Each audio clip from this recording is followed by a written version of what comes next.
my name's Lucy and welcome to DevHub Tech Talks, the North's biggest developer community.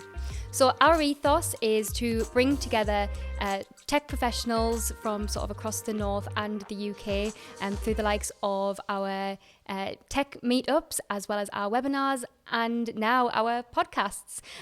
So it's really great here to have Adam Anderson, who is the founder of Blue Cookie. That's my very strong Macam accent coming out there. So Adam, like I say, is the founder of Blue Cookie and a big Laravel enthusiast, I think it's fair to say. Yep. So it's actually really great to be working with Adam again, because I know people who've been following DevHub North for a while, they'll know that you actually took part in one of our webinars, probably about 2 years ago now? During COVID. Yeah, during COVID. So it's really great to be doing our first podcast together. So how does it feel taking part in DevHub's first ever podcast? Good. Nerve-wracking. But no, it's good. It'll be good fun. Yeah, I'm excited to have you here. So we'll just go straight into talking all things sort of PHP and Laravel. So I know obviously you've been in the industry for a while now, and since we've been working together, I know that you're very passionate about PHP and Laravel. So first of all, what actually made you work with PHP as an overall language? What made you go down that route? I think for me, when I first started using it, was the easiest language to get into. My first job was using C# though, and I do really like C#. And that whole ecosystem with Microsoft. But yeah, PHP is it's an easier language to use. It feels like it's one of the languages I can sort of jump in and just get started with it. Mm-hmm. But the only thing I miss a little bit with PHP that you get with languages like C# is they're strongly typed. So, I mean, they're better now. It's better than what it used to be. But yeah, PHP is great. Laravel makes PHP great. Yeah. And then why Laravel? Why did you go for Laravel over other sort of frameworks? Yeah, so for Laravel, for me, it was more like a discovery of Laravel. So you kind of start with vanilla PHP, and then it's always the question of trying to, right, how can I do what I'm doing now better?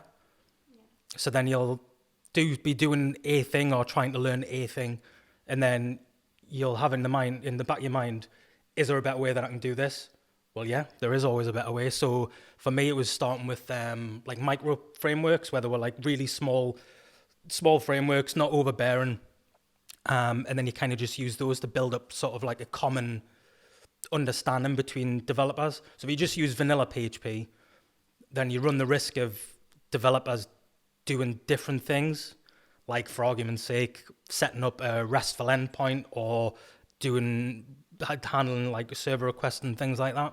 Whereas if you use a framework, you're kind of operating under the assumption that you're working off the same thing. Not super constrained. You're not like telling developers how to do every individual certain thing, but you're working off like the same script sort of thing. So for me, it was going from like a micro framework, and then something a bit better. I did try, what was the one we tried? Cake PHP, which I didn't really like. There was a few others. Symfony's a great one. Obviously, Laravel's built using a lot of Symfony components. But yeah, Laravel almost feels like the end goal of all of the things that you do. So it's like finding the one. You have to go through all the ones that you don't like and that aren't great to kind of get the one that feels right. And I think with Laravel, that's exactly what it is. Yeah. It's got such a low barrier for entry that even someone that's relatively, not novice, but someone that's just starting out, Laravel kind of holds your hand and guides you as much as you want, but it doesn't prevent you from doing more advanced stuff. And I guess that's good about Laravel is like layers in it.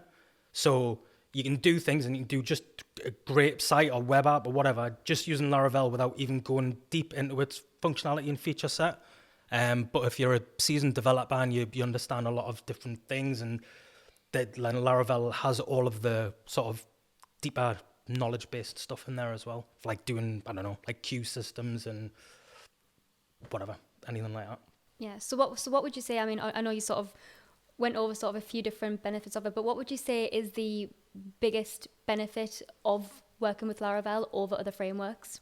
Just that common ground. If you hire someone, if you've got a team of Laravel developers and you hire someone that's used Laravel or something of that kind of area, like the way that it's set up the way it's been architected, then if you hire someone in, you're not having to teach them your way of doing a said thing, because Laravel is the way that you do things. So then everybody, it's like you're hiring on an agreed understanding of what people are going to be working on. So that sort of any barrier of entry is kind of removed. And means if you hire someone that's got a year of experience of Laravel, you know they're going to be able to come in and just start working. All they have to be worried about is picking up any company policies or any certain ways that companies do things, but the actual understanding of using an actual language or a framework, it's already there. The understanding's already there. Makes so for sense. me, it's that. That's the biggest thing. And it means you've got developers with a lower experience can start learning without having to know absolutely every way of doing everything that you would. Even now, if I had to stop using Laravel now and had to go back to just vanilla PHP, it would be painful. 'Cause you have to go and write things that have already... It's like reinventing the wheel. Once something's been agreed that it should be done a certain way, then why go and redo it? Because you're not getting no props for it. That's another thing it allows you to do. You can get things to market quicker, and you can get development done quicker because you're not building the same stuff over and over and over again. You just focus on the output and like satisfying customer requirements and things. Yeah, absolutely makes sense. I mean, I know Laravel was first released obviously back in sort of 2011, I believe. So that was around about the start of your career, really, as well, roughly. Yeah. I mean, so is that why you sort of dove sort of straight into Laravel, because it was like sort of the new fad at the time, or did you sort of always... I accidentally started using it. Well, it was more because what was I using at the time? I can't remember. It was like a micro framework. I can't remember what it was. There was a micro framework, and then Slim PHP, I think, was one of them. In fact, it was Slim, because I think they use, at the time, I think they might still be called it in the background, capsules for dealing with database connections and stuff. And one of the things that they were using off it was part of the Laravel project. And then I was trying to force it to work in with Slim PHP. And I'm like, well, why don't I just use try this Laravel thing, which I hadn't heard of at the time. I'd kind of been through all the smaller frameworks and stuff. And then, so I thought, if I'm using that thing out of it, then I'll just use the thing where that thing comes from. So then I ended up trying Laravel, and I didn't go back to anything. And the sort of, the learning slope on it is quite easy. Obviously, there's more complex stuff in it, but yeah, Laravel's, plus the documentation's really good as well. Really, really good. As long as you've got a decent understanding of the program and you could read the documentation on how to do things and build something half decent with a little bit of knowledge. Yeah, absolutely ideal. Obviously, you're saying all these great things about sort of PHP and Laravel, but surely it must have some drawbacks. Is there anything that you particularly find in your work? I don't know if there's any drawbacks specifically with Laravel. They've got a good release cycle. All of their releases are well documented for any regression issues or any potential break and changes. So their documentation's good. But I guess going back to the point I was making before about it, is that the barrier for entry is low. Mm-hmm. So it kind of allows people to pick it up easy, which is great. But then you also run the risk of someone being able to claim or being able to say that they know Laravel, which is great. But then sometimes that's not enough, because Laravel takes away a lot of the pain points, but it also means it shields you from having to do a lot of things as well, which may mean it's shielding people from needing to know or understand certain things that they would need to do. So it's like a swings and roundabouts thing. Barrier for entry is low, which is great, allows you to pick it up and anybody to roll with it and learn on a gradual scale, but it also allows people that are potentially not as skilled as what you would hope that they can use Laravel, but then when it comes to the crunch, all they can do is use Laravel. So it's kind of like, it's a good and a bad thing. I think, I always talk about net gain. Like when you've got a lot of things coming in to play, you're either net loss or net gain. So if you've got bad thing, but then the good things outweigh the bad thing, you've still got the bad things, but the net is that it's a good thing. That's kind of the way I kind of figure things like that out. So net gain. I like to look at things like that. Net loss, net gain. Okay, cool. I mean, it's mad though, because especially in the last couple of years, I've noticed a lot of companies moving over from PHP over to either sort of full stack JavaScript, Node and React, or even some companies moving over to like Golang. So why do you think people are moving away from PHP? To be honest, I'm not sure. I think if I was to move from PHP, I mean, we use not a completely hybrid with everything, but most of our projects are Laravel backend, but we also deal a lot with Node. So it's just whatever makes sense to use at the time. So I'm trying to think if there'd be anything to compel us to move away from Laravel. Maybe performance, maybe.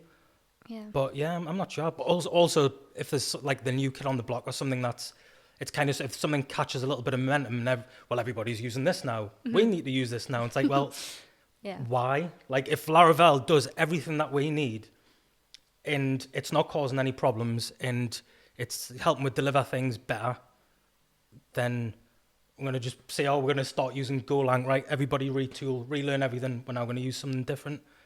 So, yeah, I understand why people do it. Sometimes it's if things become stale. But if something's working, then, yeah. I don't actually know if there's a scenario where it would make sense for us to move from it, other than mixing different approaches and things. Like we say, Node, would we ever use Golang? I don't know. I don't know if there's ever been a time where I've even considered it. Yeah. Or Python. Yeah, never know. But don't fix what isn't broken, right? You make a good point. But what would you move to if you had to move away from PHP and Laravel? What would you go for? I like Node. Node, yeah. Yeah, because that was a good choice. The good thing with Node is it's the same with like what they say for Docker. It's like it lets you write the same code that you're working on and it allows you to ship it. And it's all those little terms and phrases that throw at you to tell you why things are good. But with Node, it's JavaScript. So front end is the same as the back end. So it's easier to use, I guess, because you're using the same language. But we use, I think, when we've done the thing with Flutter. Yeah. Like, I love Flutter. Like, that's our go-to for doing mobile apps. Yeah, that was your webinar, wasn't it? Yeah. All about Flutter. Yeah, but that's Dart, so Flutter's Dart. But Dart, you can use Dart in the back end. Yeah. Which is great, because I love Dart, but I don't know if I would use it for the back end yet. But something like Laravel and PHP, you've got a ready rolled framework where you can just get your work done.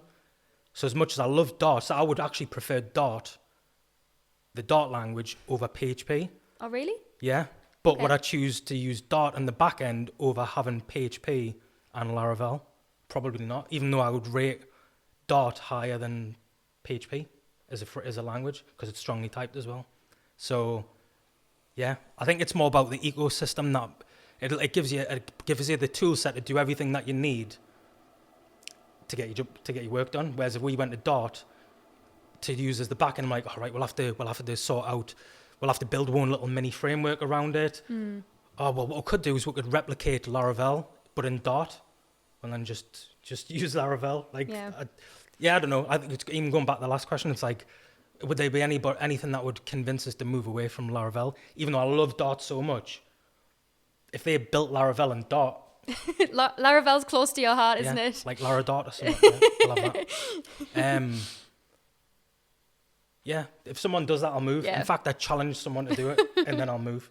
If anybody listening to this wants to sort of challenge, is anybody up for the challenge, go for it. There's probably already a framework there now, right, that probably does that. But because I'm so happy using Laravel, that I haven't even looked. Haven't even bothered looking. Yeah. I'm like, we're basically married at this point. Like, why would I go looking for another framework when that one's like been faithful and everything to us? So faithful and loving towards, But someone's going to point it out. You'll come and see us like tomorrow, the day after, or well, Monday, because you'd be like, oh, someone's messages saying that someone's built exactly that. Are you going to move? And then now you're going to have to use it, Adam. You've got no choice. Yeah. So obviously, I know PHP and Laravel, as we can tell, is very close to your heart. But what else do you tend to work with alongside Laravel? I know when we spoke, I'd say one of your other sort of loves in tech is Docker. I know you mentioned that quite a bit. Yeah. So what is it that you work with sort of mainly alongside Laravel? So I would say at this point, we're dabbling in it. Yeah. But it's really good. One of the other devs is, we've got a couple of not legacy projects, but projects that just aren't in Docker. And when we got him set up, instead of him working off what we would normally use off like a virtual machine with Homestead or something like that, just getting everything set up in Docker is just so easy. But I know it's maybe a slight segue from what we're talking about, but one of our customers, their old website went down, and it's on an old version of PHP, like way older than what you should be using. It's just old, and it was either upgrade the code to meet the standards of, like, I don't know what the minimum version is now, 7.4 I think is the minimum version now, maybe it's even 8 now. But their code, I'm not even going to tell you what version it was on, because it's just not good. That bad. And I'm also not going to tell you the customer, just in case. But there was 2 options. Well, 3, but the option 3 wouldn't be viable. Well, option 3, which was the non-viable one, would be setting up a server with a cloud provider. But the problem is you won't be able to go on the PHP version that they would need to be on, because it's not good. Definitely not good. Upgrading it, which would have taken ages because it was using legacy code, and we had to deal with something that wasn't what we built originally, and we have no understanding of what that code was doing because it was a bit higgledy-piggledy. Or option 1, Docker.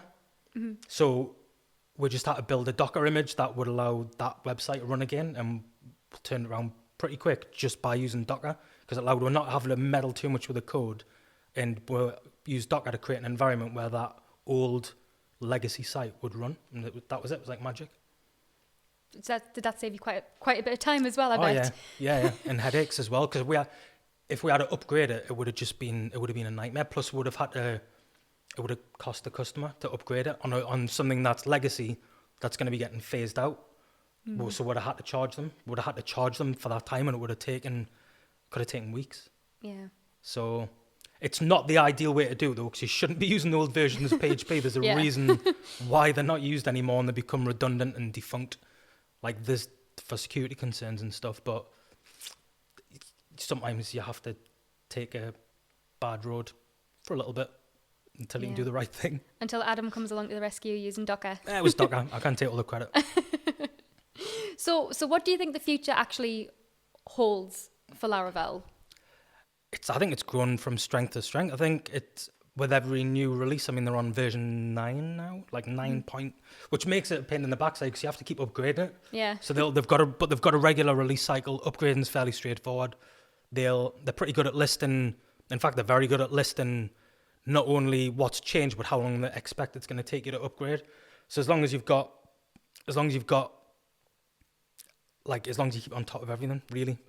As soon as a release comes out, and you know there's a release coming out, you'll have the notes, you'll have the expected time it's going to take. So really, if you've got a client and their application's built in Laravel, then really as part of your conversation going in should be kind of like two parts to it. So if it's a minor change, so like we're on 9 point whatever now, so a minor change would be an increment in the point number. So like if it was 9.1, if it went to 9.2, that's a sort of just bug fixes and small changes. So what we would normally do for that is that's kind of included with any support that we do. But if it's a major improvement, then it's kind of depends how you lay it out to the customer. Like, do you want to like continue to support the application that you built for a customer through all improvements or iterations of Laravel? Because they might be breaking changes, which you'll have to factor in for time and effort.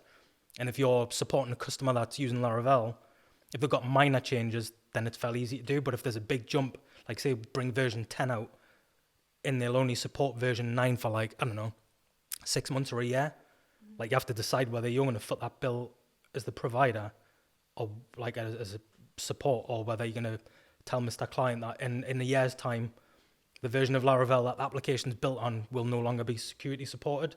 So you're going to need to have it updated, and then you need to decide where that lies with you or the customer. Well, it depends on how it's more where you price it in. It's whether you price it in at the start or do you price it in sort of after the fact. But yeah, it's always something to be mindful of when you're working with frameworks and things. They become outdated. Mm-hmm. So you have to keep on top of them. And then you just decide who wins that. Yeah, but overall, you think that Laravel is just going to keep on? Oh, it's not going anywhere. Yeah. Like they say that it revitalized PHP, That's what I can't remember who said it.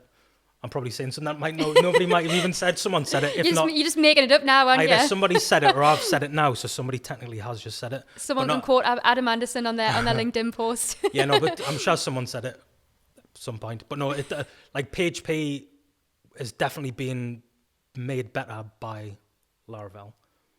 It's made it more accessible, I think, and like going into Laravel as a big team, you're talking the same language, not PHP, but like the same understanding of how things are built. Yeah. And then you have your freedom to do things within that sort of, that's it, it's a framework. You're working within a framework. Mm-hmm.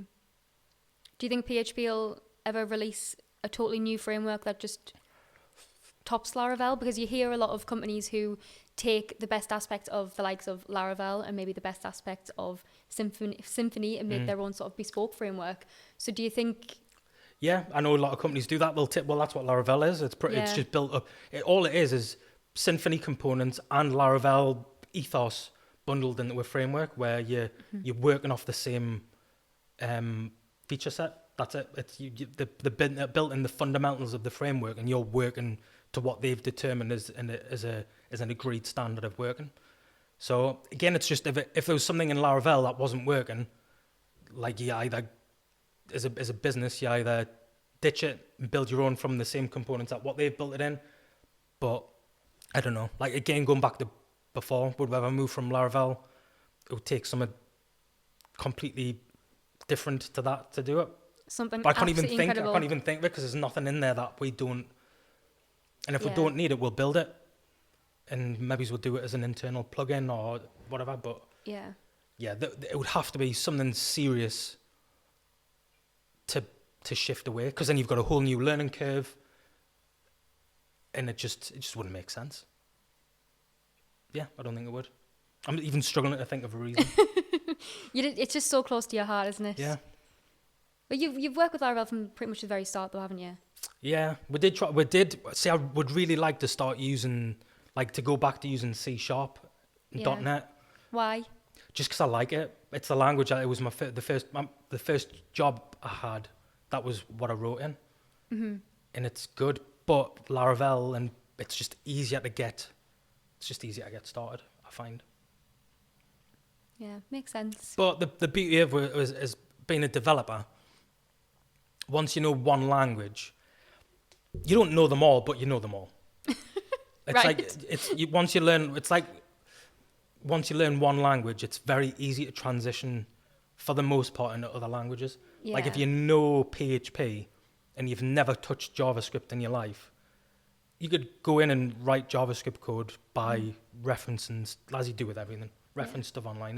It's the fundamentals. Once you've got programming fundamentals, whether you've learned it at university or whether you've learned it on your own, as soon as you've got those pinned down, it's just the language is it's like spoken word. Language is just a way of expressing things, and just people speak differently. You're still speaking, just your way of representing how you want to say things.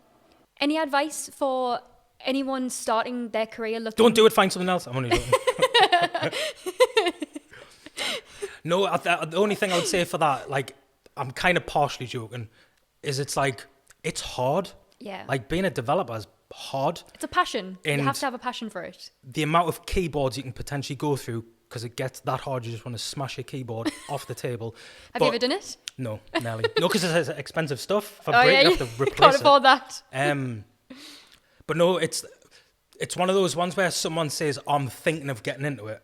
Mm-hmm. It's probably shouldn't do it, because if you're having to think about maybe getting into it, I kind of think of it more like it's a passion that you just get paid for.